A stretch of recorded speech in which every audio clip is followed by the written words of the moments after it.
Because I sound the same in my head. I don't sound like there's a microphone. Is it? You can hear it, right? Yeah. Cameraman has the headphones to the microphone. Hello. Were we waiting for someone or? No. That's okay. Perfect. Yeah, we'll get started. Hello, everyone. Hello. So thank you so much for being here.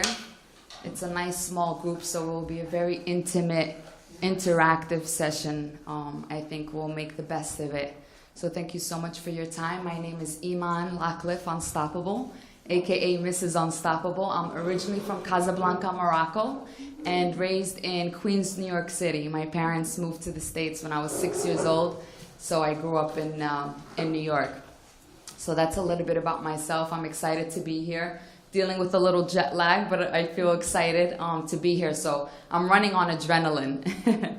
So obviously today's session and topic that we're going to talk about is art, media, and education in raising consciousness and awareness in regards to women, which is a pretty exciting topic for me. I have a sister who's very heavily into the art world. She's actually a filmmaker, and she went to the Cooper Union School in New York City for art and architecture. It was actually the first school in the States to have their students go on full scholarship. So when you got accepted, you went on a 4-year university ride for free, totally on them. They had changed that a little after she graduated. So lucky for my parents, it was still intact when she went. So I've been around art for a long time. You know, my parents are very, big on music and art, and education has always been so important in our family, in our household. My father,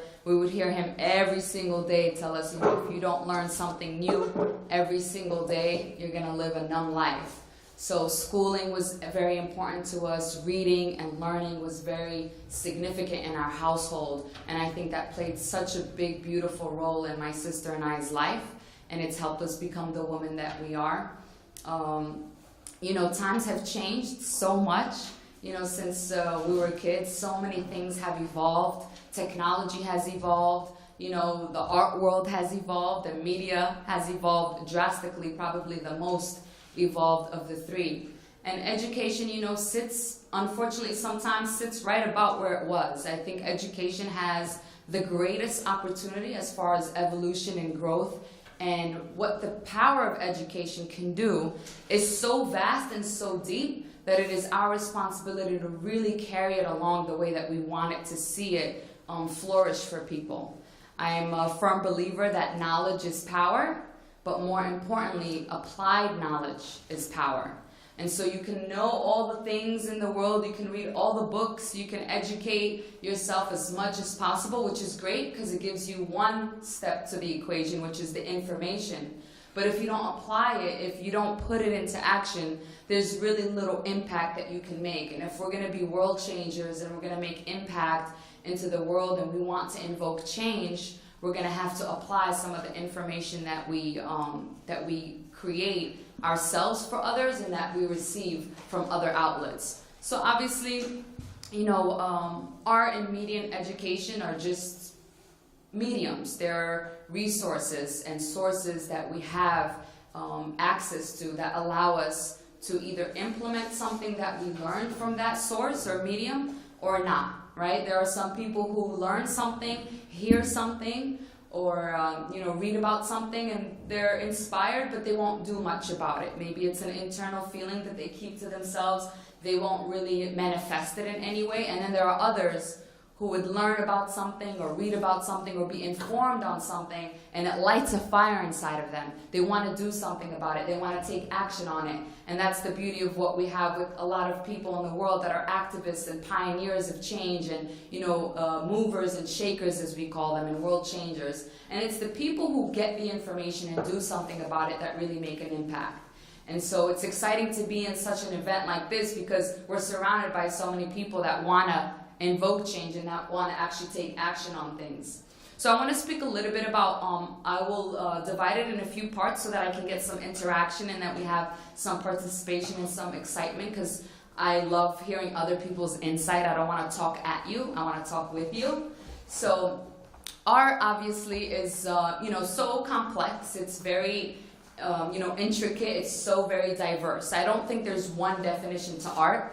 Art is really in the beholder, the eye's beholder, right? It's what you think of it, right? And so obviously we have the typical art, like music and dance and theater and art as far as painting and drawing.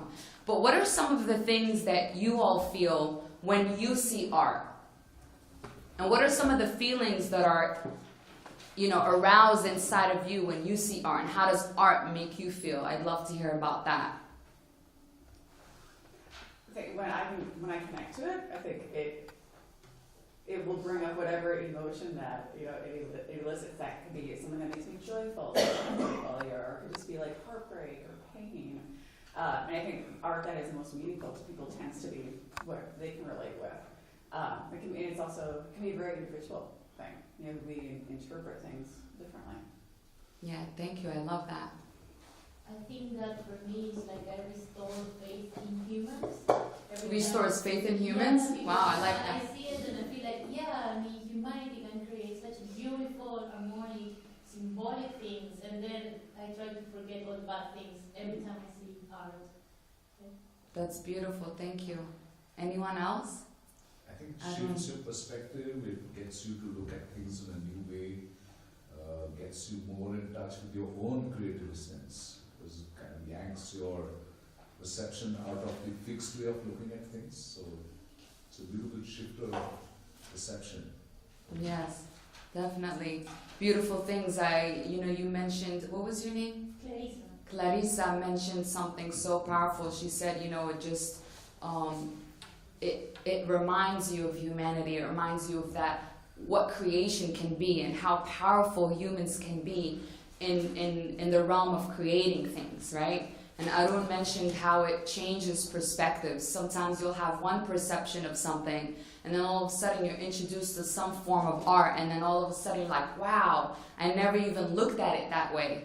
And I think so many different sources of art, especially dance and paintings and sculptures, do that for people. And sometimes we forget the power that we have in us through art. But one main thing that I want to lead to, towards the end of this talk, is the three main things that all of these things do for us: art, media, and education. It's basically inspiration, information, and then action.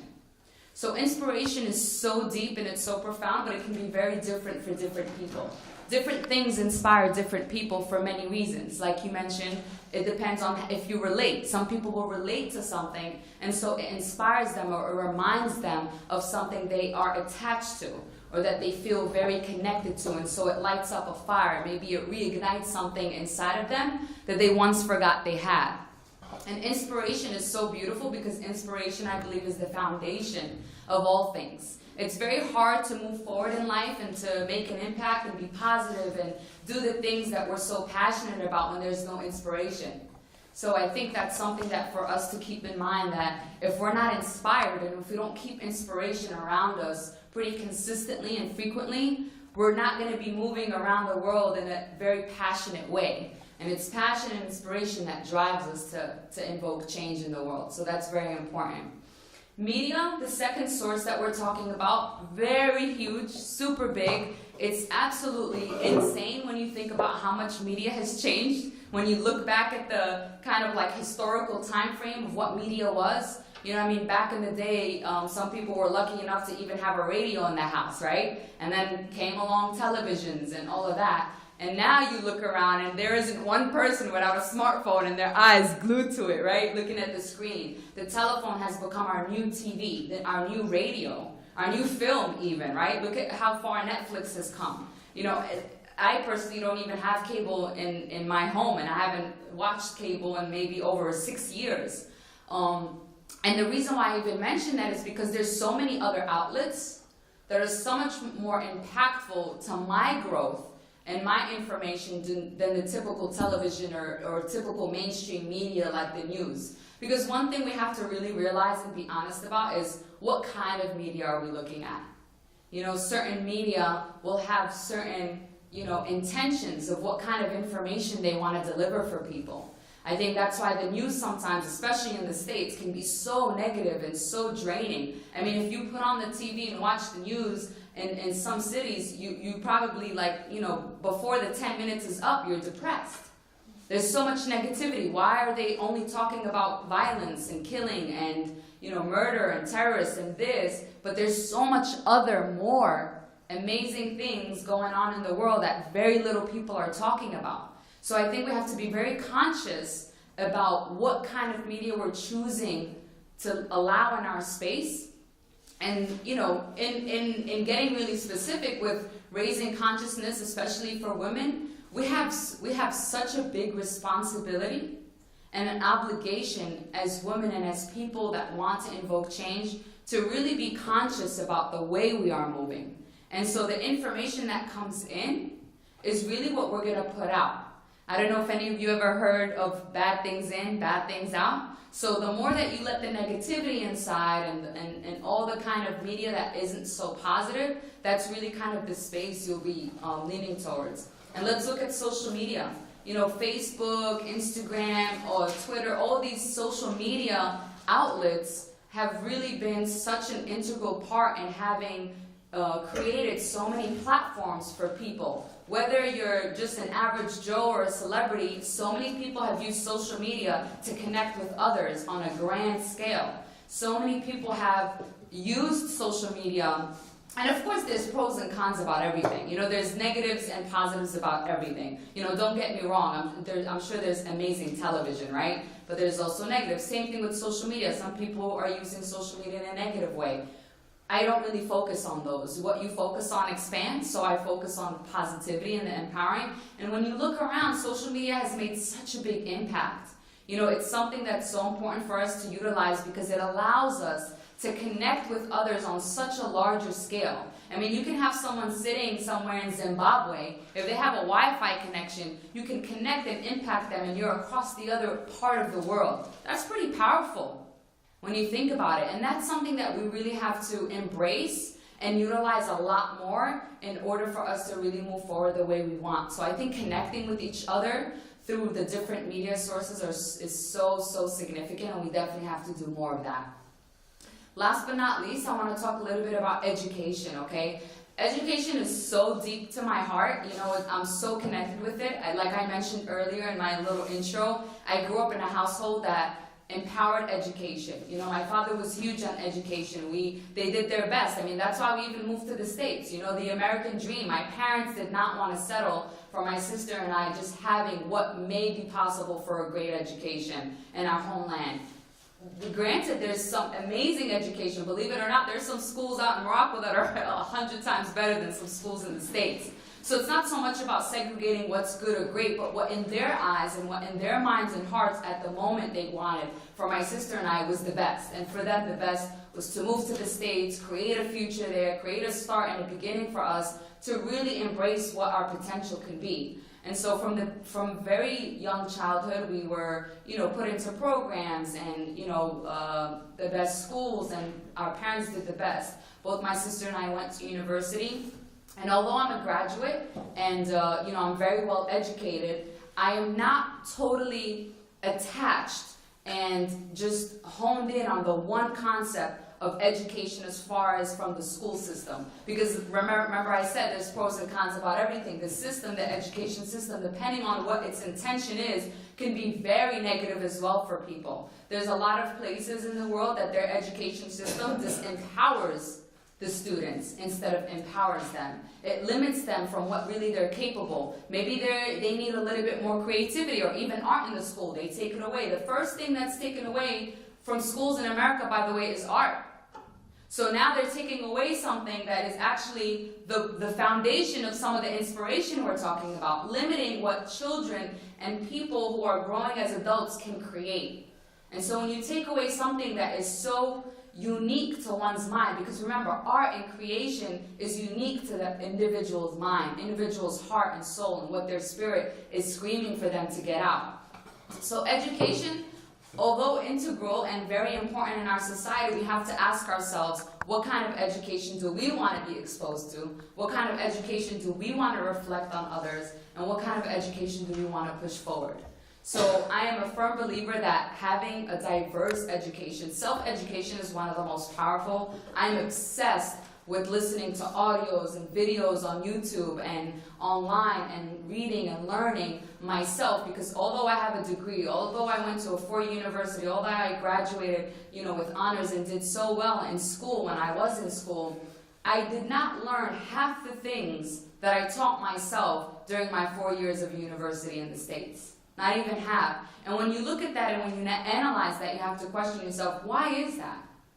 Why is it that these great professors and that these educators are in a system that is so robotic and so systematic that it steals away people's creativity and empowerment that they have inside of them? So as we move forward in life, we really have to take that into consideration and choose for ourselves the kind of education that we want. Because remember, the 3 things that will invoke change in this world is inspiration, information, and action. And so all these sources and mediums that I've talked about right now have the ability to create that. But remember, if you have the information and inspiration, but you don't act on it, are you really doing anything? Are you really invoking any change? And so that's why I say it's not really so much knowledge is power, but applied knowledge is power. So I just invite you all on this closing of my talk to really embrace every part of the access that you have. Media, education, art, really take part in what it is that you want to create for yourself as far as information and the inspiration that you need in your life in order to move forward. And everybody needs different things. We all have different definitions of success and happiness and change and joy that we want in the world. So I think it's very important to understand what it is that inspires you and to move forward with that. So thank you so much.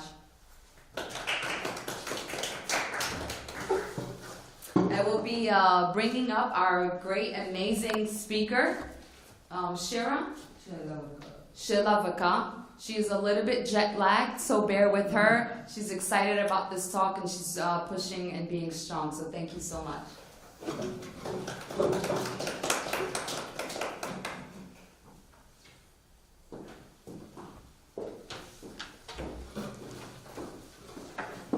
Hello everyone. As Iman has portrayed each and everything about art, media and education, so I would rather try to add something in it. First of all, I want to say that what is art? Art. Beautiful paintings, music, dancing, painting, singing and writing poetry and gardening. I would call it awareness, self-awareness and self-satisfaction. If you do this, you are self-aware and you are doing the satisfaction of your soul. It is the passion that drives us out of this world, out of all these worries of this world. If we don't express ourselves creativity, we are more easily hypnotized by the propaganda of this consumer age. In this consumer age, you see children basically are not inclined to learn painting, singing, music, all these things. They are just taking the mobiles in their hands. They are playing the dark games. What is creativity in that? There is nothing in that. Our topic is regarding women. So first of all, I want to tell you, art and media and education, a way of shifting consciousness regarding women. Woman. What is woman? Woman is the person who is doing thousands of jobs at a time. She is handling the home, she is handling children, she is coming out of home, she is working person, she is businesswoman, doctors, lawyers, every person. But the main object of the woman is she is motherhood. That is the most important thing. So everything I want to say that the woman needs all these things. Dancing, she needs singing. The way to come out of her all these responsibilities and all these worries of the life. And one thing which is I would like to share it with you that the media is working a lot for women. All the good things Iman has told about the media is working great. I'm so excited that how much media is working for us. But my objection is a little bit different when we talk about the woman. The main thing is objectification, the action of degrading someone to the status of a mere object. That is the role of the woman. In the media, women are always objectified. Woman, slim, thin, having naked legs. Even if there is a ad of a toothbrush, there is a woman. Even is a cigarette, there is a woman. Even is a motorbike, there is a woman. Why? And that woman is so slim, so thin, having a shiny hair, having a good face, tall, all the qualities in that woman.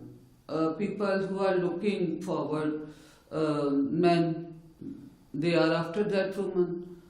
The wives at home, they are buying the products, that lipstick and that concealer and that makeup. In that woman, she wore it, I will do it. They are paying their money, but there is no result. That woman which we see in the media, that doesn't exist in this world. Women are all, me, you, all the persons we see here and there. Or they are all the women. The symbol of woman, a slim, beautiful, skinny legs, heighted, that woman is not in our dictionary. Women are all 95% as those which are working person or housewives. They are different from that woman which we see on media. One thing is that. Other thing, advertising, marketing and fashion industries has created a new type of woman which I already told you, which does not exist in the real world.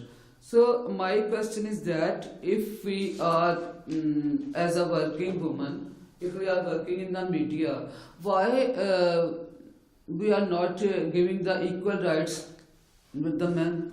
Why we are not paid like them? Why we are not making respect? Why? Why a woman, if she is working in a media, she is bad?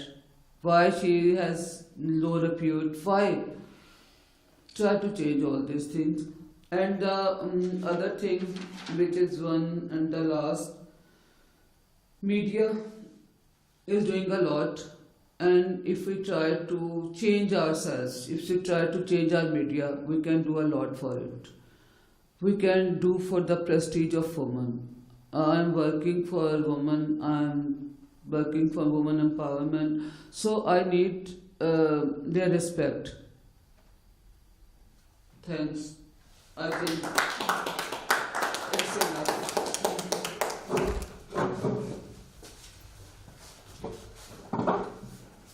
You should be respected.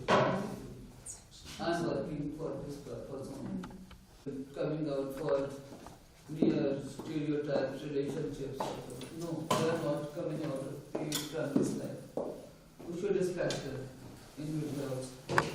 Would anyone like to do a Q&A session or have any of their own insights on the topic? It would be amazing if you all would share maybe something that is on your chest about the topic or anything that we said or any questions. How much time do we have? We have about 15, 20 minutes. So it's 5:40 now. If you both agree, if we can sit in a circle, then we can have a conversation. If that's okay. Yeah, absolutely. So why don't we just sit in a circle and that will be a little bit more.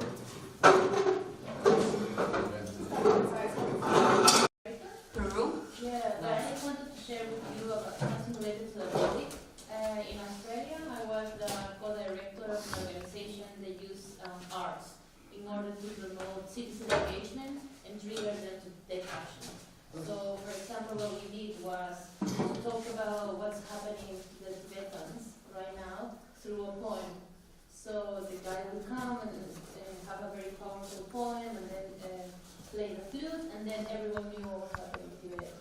then there was a group of Colombians, and then they said, like, so what do you know about Colombia? Probably cocaine, probably the people kidnapped, but you know that we're very rich in culture, and then there was a band, and the band came and everyone started dancing. And there was another performance that was about while the person was doing spoken poetry, a painter was painting what he felt about the spoken poetry. And I think that these kind of things are not, it's a pity that I haven't seen more of this, but I think it really triggers something, at least on everyone that was there, at least to think about something, to take down stereotypes about the country, or to learn that what's happening in other places. So maybe these kind of things are something that people that doesn't like to read a blog or doesn't like to be in the newspapers can engage.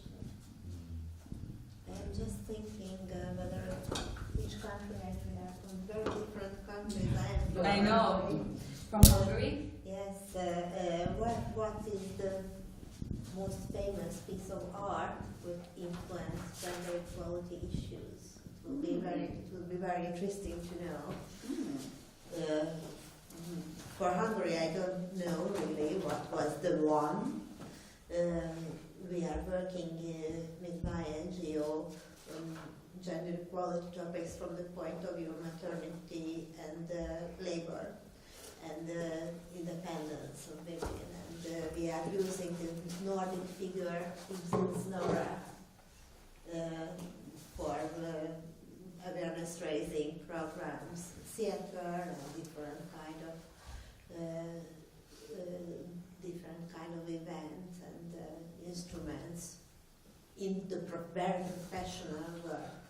And I think that everywhere that in your countries, or in your cultures, what are the key figures you are using pieces of art? Well, probably Rosie the Riveter, from I think it was World War II, when they needed the women to get into the workforce because all the men were in the army. So there's that image of the woman, like Yeah. with this and with the bandana. You can do it. Yeah, I'm trying to think of what else. Otherwise, in art, a woman that's in Western art is married. Frida Kahlo is like Frida Kahlo, yes. Who are the persons? Who are the artists? What are the shadows? What influenced us most globally? You have ideas for that for your country? Something? I'll share something from India. So just want to thank you, Iman and Shella, for what you shared. I think one of the key things that we've observed in our work with women and children and youth is a deep feeling sometimes of not okayness. I'm not okay. Because, there's so much negativity either coming from the kind of descriptions and comparisons we make or parental messages and all that. So we find that art is a beautiful way to get people back in touch with that deeper okayness. Totally agree.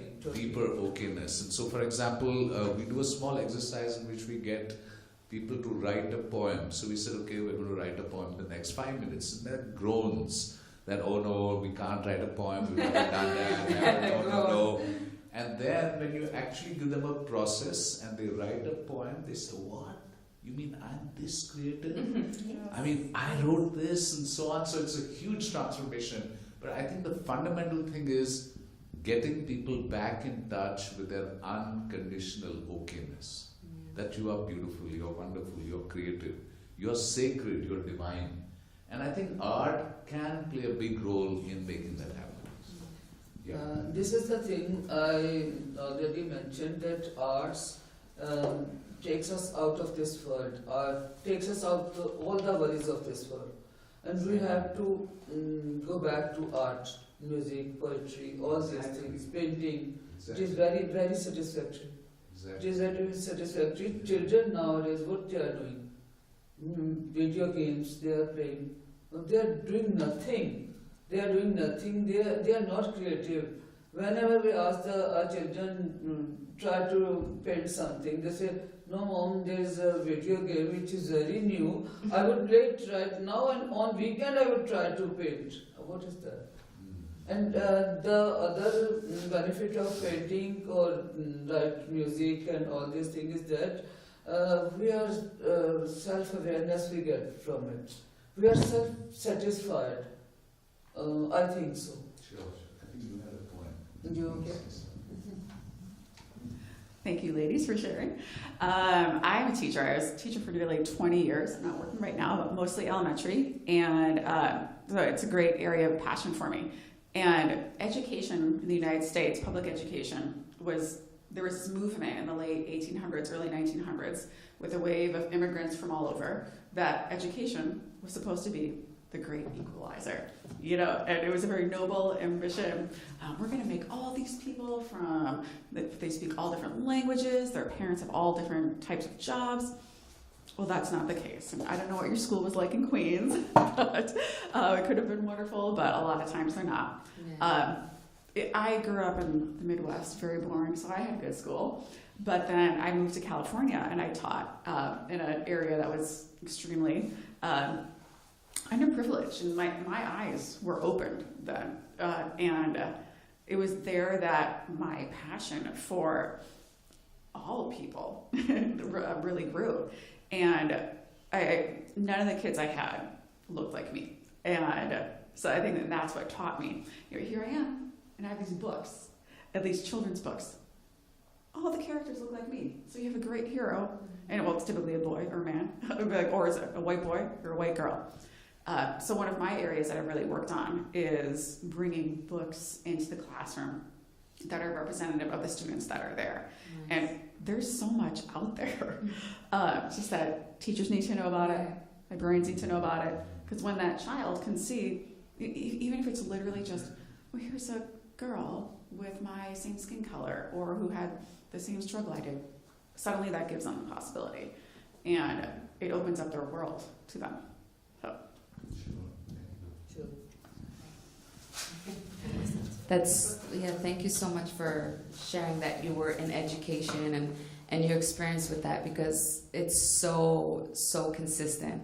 I've heard so many similar stories, and it's sad and unfortunate, but that's the beauty of why we have amazing women like you who take the initiative and the responsibility within themselves to make that change, because the beautiful thing is that you do have that power in your classroom. Anyone else could probably be like, well, they're not providing me the books, oh well. So you took that step and you went out there to even just bring, like you said, as something as small as bringing a book that will relate to the students and how they look and what they relate with, probably transform the entire vibe and energy and success of your classroom because you did that. So thank you so much for being that woman.